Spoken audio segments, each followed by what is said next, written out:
Sexual abuse, rape, assault, verbal abuse, retaliation. Behind these federal walls, people don't understand and can't imagine the severity of this problem. We were sentenced to go to prison and pay for our crime, which is no problem, but that wasn't happening. We were paying for our crime and being assaulted, sexually assaulted, mistreated, retaliated on. It went from locking us in our room. I was locked in my room and asked for me to conduct sexual activities or things. I was retaliated, set by the warden, who is now in prison. The Federal Correctional Institution in Dublin, California, was built to hold women convicted of federal crimes. On paper, it was described as a secure facility, with programs to restore dignity and systems of oversight to ensure that inmates would still be treated as human beings. For years, Dublin existed quietly inside the massive federal prison system of the United States, almost invisible to the public. People outside believed that behind those concrete walls was just another prison, a place where the law was enforced. But then came the leaks, testimonies, reports, raids by the FBI. A different reality was revealed. Dublin was not a place where inmates were protected. It was a place where they became prey. The men in uniform, and even the man at the top, turned the prison into a tool for their desires. Instead of enforcing the law, they became criminals themselves. The American press gave Dublin a chilling nickname, the Rape Club. That phrase was not invented by rumor. It came from the consistent testimony of multiple women, from digital evidence, and from the confessions of staff who once worked inside. At Dublin, the inmates lost more than their freedom. They lost their dignity. They were silenced, threatened, and punished if they spoke out. Names began to appear in the files. Warden Ray J. Garcia, accused of ordering inmates to strip, taking nude photos, threatening them, and disregarding every regulation. Correctional Officer Daryl Wayne Smith, accused of using dark hallways, laundry rooms, and cells to attack women. Victims described being forced to expose their bodies, pinned against walls, and violated with no way to resist. But this was not the crime of a few individuals. What happened at Dublin exposed a system that had rotted from within. A place where silence became the rule. Silence from inmates who were threatened. Silence from colleagues who were afraid. Silence from the very agency that was supposed to protect them. The Dublin scandal was not just about sexual abuse. It was about how absolute power can be twisted when no one is watching. It was a reminder that prison does not always mean justice. Sometimes within those iron gates and concrete walls, justice itself is strangled, and the weakest people become the victims. Ray J. Garcia served as the warden of the Federal Correctional Institution in Dublin for years. In that position, he held the highest authority. To the inmates, Garcia was like a king. He decided who could be moved to another unit, who would be punished, and who might receive small privileges such as a phone call. But that absolute power became a tool for his own gratification. Victims testified that Garcia did not choose his targets at random. He looked for younger women, those with little outside support or weak family connections. He knew these women had the fewest options to resist. When he decided, he did not approach them in public. He summoned them to his private office, using excuses such as disciplinary meetings or case reviews. Once the door closed, no one could hear what happened inside. One woman told the court that Garcia ordered her to face the wall and remove her clothing piece by piece while he photographed her. She said she did not dare refuse, knowing that disobedience could mean being sent to a harsher housing unit. On the stand, she broke down and said, "I did not feel human anymore. I felt like an object in front of his camera." Another victim said that Garcia went further. He touched her body, groped her, and coerced sexual acts during private encounters. For a warden, any physical contact with inmates was already illegal, but in a prison where his word was law, consent was impossible. Every act was coercion. The FBI later searched Garcia's phones and found dozens of nude images. Many had been taken inside his office, the light from the window, the chair in the corner. The small crack in the wall all matched the victim's descriptions. Some images were even stored on the government-issued phone he carried. It was a direct challenge to the system that was supposed to oversee him. When questioned, Garcia did not confess. He said the photos had been downloaded from the internet. That lie collapsed immediately.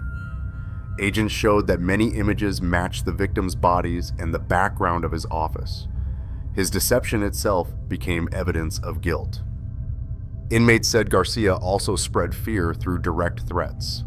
One woman testified that when she hinted at reporting him, Garcia smiled coldly and told her, "I cannot be fired." That arrogance crushed hope. In a closed environment, the warden's word carried the weight of a sentence. His threat made resistance seem meaningless. Rumors spread inside the prison that women had become pregnant during their time in Dublin. No official record confirmed it, but the silence of the administration gave the rumors weight, with a prison now branded as the Rape Club. The possibility felt believable to the public. The trial in December 2022 exposed it all. Prosecutors presented photos, statements, and digital evidence. One witness described being forced to pose like a model, stripped naked before the warden's camera. Another said she spent months unable to sleep, terrified that Garcia would summon her again. Women cried as they relived those moments before the jury. In March 2023, Garcia was sentenced to 70 months in prison and 15 years of supervised release. He was also ordered to pay restitution to the victims. But when the sentence was read, the room fell silent. Less than 6 years for a warden who had turned a prison into his personal playground. For the victims, the punishment was an insult. For the public, it was proof that the justice system lacked the will to punish those in power. Human rights groups spoke out. They said the sentence was too light. Out of proportion with the crimes, they asked how many years would be enough to match the lives he had shattered. Newspapers published images of Garcia leaving court with a blank face. One headline called it a sentence that destroyed trust in justice. Garcia was not only a sexual offender, he became a symbol of broken trust in the federal prison system. When the man at the top turned predator, every safeguard beneath him collapsed. If Ray J. Garcia committed his crimes inside the warden's office, Darrell Wayne Smith chose the shadows. Among inmates, his name carried fear. They called him by a vulgar nickname, Dirty Dick. It was not a joke, it was a warning. Anyone who drew his attention knew there was no way to resist. Smith worked at Dublin between 2019 and 2021. In that period, at least 3 women testified that they were victims. Others hinted at similar abuse but refused to attach their names out of fear. Investigators believed the true number was far higher than the official record. His actions were not random impulses. They were calculated, repeated, and deliberate. He knew every blind spot in the surveillance system. He knew which hallways cameras could not see, which doors closed tight, which times of night left the prison quiet. The laundry room with its heavy door, the long corridor after lights out, even the cells themselves, where women thought they might be safe. In those places, Smith became a predator. One woman testified that Smith ordered her to lift her shirt and expose her chest simply to satisfy his gaze. Another described how he shoved her against a concrete wall, pinned her arms, and forced his hands into her body. She said she wanted to scream but could not, knowing it would only make him angrier. Another victim said Smith cornered her in a dark hallway, pushed her into a corner, and penetrated her rectally with his fingers. She cried silently, unable to resist. These accounts, when read aloud in court, shocked even hardened observers. Prosecutors told the jury there is no consent between a guard and an inmate. This was absolute coercion. The federal indictment listed 14 counts against Smith, including sexual abuse, abusive contact, and misuse of authority. Prosecutors painted him as a man who studied every weakness in the system and exploited them all. In uniform, the absence of a camera meant unlimited power. Investigators also uncovered unusual financial activity. Before and after being indicted, Smith transferred nearly $800,000 in assets, including houses and land, into his wife's name. Judges suspected he was hiding wealth to protect it from seizure or restitution claims. The detail added another layer to his portrait, not only a predator, but a calculating man seeking to shield himself from consequences. The first trial came in 2024. Victims took the stand, forced to relive every detail. They endured cross-examination, sharp questions designed to break their accounts. But they repeated the truth: Smith had assaulted them. Still, the jury could not agree. The case ended in a hung jury. In 2025, Smith faced trial again on the same charges. Once more, the women testified. Once more, they recounted the nights in the laundry, the hallways, the cells. They begged for justice. But the jury again failed to reach a verdict. Another hung jury. 2 trials, 2 hung juries. For the victims, it was a cruel blow. They had stepped out of silence, risked retaliation, faced the public, and exposed their trauma. Yet the system delivered no final conviction. Smith walked out of court still unpunished. One lawyer for the victims told reporters, "Every time the jury fails, the women are wounded again for them. Seeing the man who once pinned them against concrete still free was unbearable. The message was bitter, even when you speak out. Justice may never be yours." Darrell Wayne Smith was not just another corrupt guard. He was proof that Dublin had become a place where predators thrived under the cover of power, and when 2 juries in a row could not convict him. The women realized that silence was not only inside the prison walls, silence echoed even in the courtroom. Ray J. Garcia and Darrell Wayne Smith were not the only men who turned Dublin into a nightmare. As the federal investigation widened, more names surfaced in the files. What once had been only whispered rumors inside the units was now confirmed in sworn testimony. In August 2025, 2 former officers, Jeffrey Wilson and Lawrence Gaycod, appeared in federal court. Wilson admitted that he had engaged in unlawful sexual conduct with multiple inmates. He also confessed that he had lied to federal agents during his first interrogation. Lawrence Gaycod also entered a guilty plea. These admissions cut even deeper into the already shattered credibility of Dublin. The testimonies showed that Dublin was not poisoned by just 1 or 2 predators. It was a culture where silence shielded abuse. One inmate recalled filing a complaint only to be moved to another housing unit days later, far from friends and away from anyone who could support her. Another woman said that after she reported misconduct, she suddenly received a disciplinary write-up, a false record that ruined her chance for early release or privileges. Prisoners quickly understood the pattern. Speaking up meant punishment. Silence meant survival. Attorneys for the victims described Dublin as an ecosystem of sexual violence. Their words framed the scandal as more than isolated cases. It was a culture that had rotted to its core.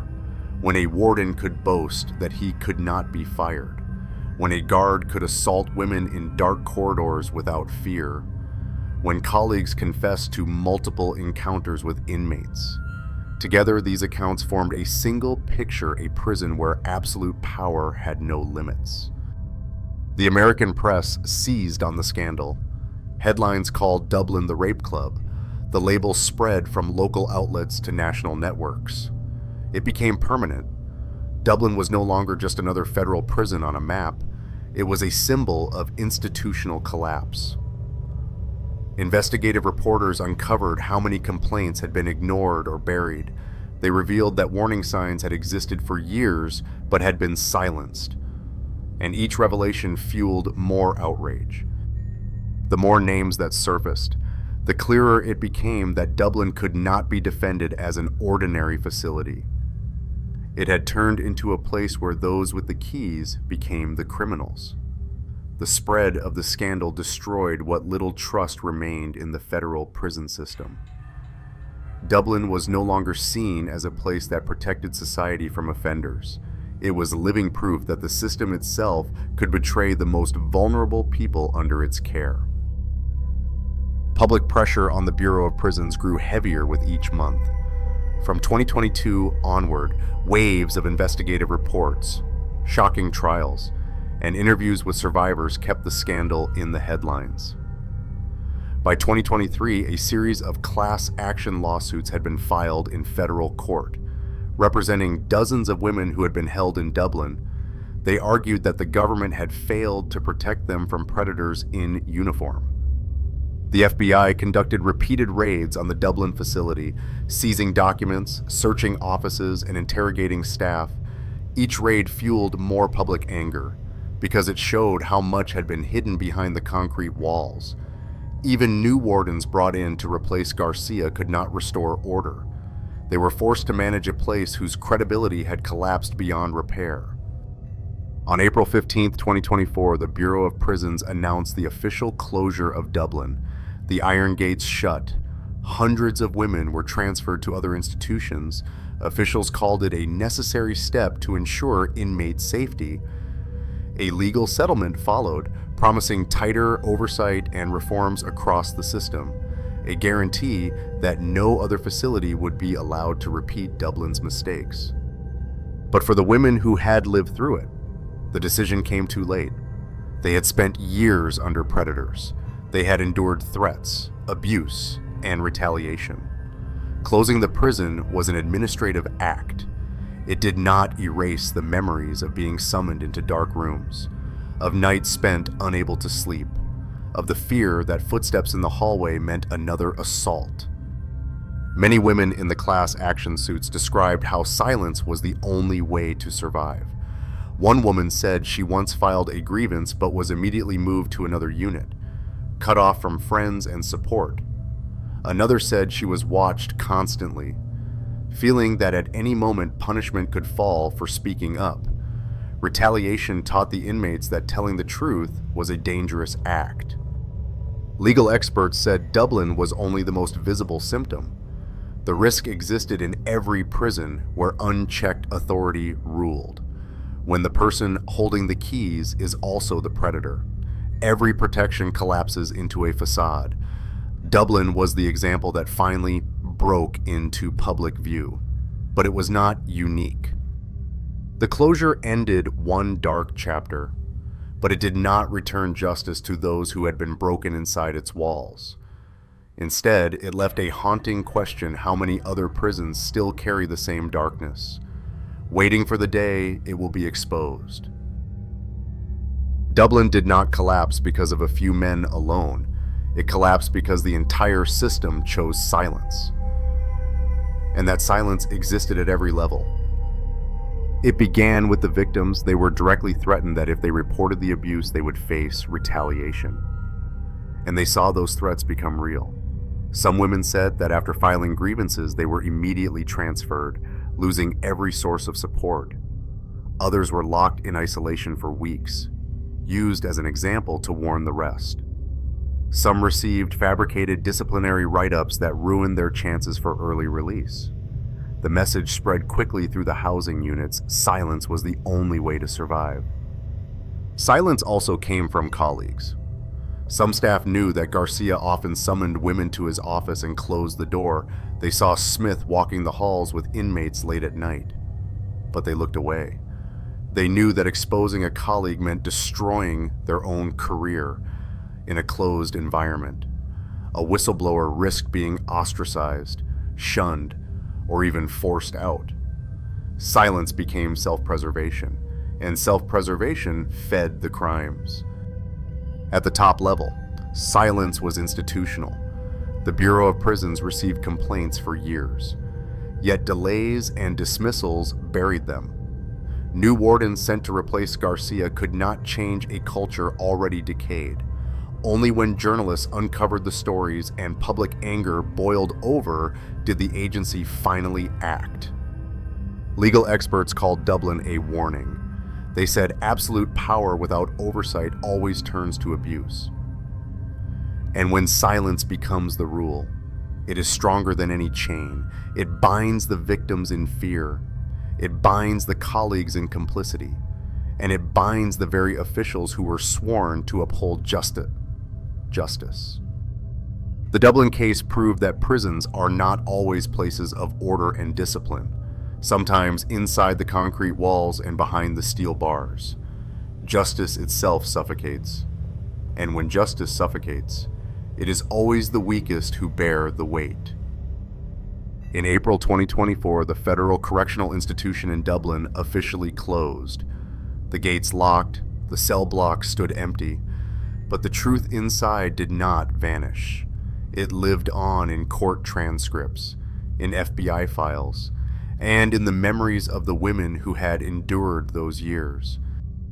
The names Ray J. Garcia, Daryl Wayne Smith, Jeffrey Wilson, and Lawrence Gaccard were only the surface. They faced indictments. Some pled guilty, others escaped conviction. Behind them stood a system that had nurtured silence, ignored cries for help, and allowed crimes to become routine. The Dublin case was not only a scandal of sexual abuse, it was a reminder that when absolute power is left unchecked, it ceases to protect and becomes a weapon of destruction.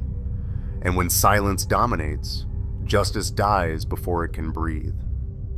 Today, Dublin is nothing more than an abandoned prison, but the label Rape Club still clings to it, a permanent scar on the history of the American prison system. It stands as proof that silence is never harmless. Silence is the soil where abuse grows. And sometimes, silence is more terrifying than the concrete walls and the steel bars themselves.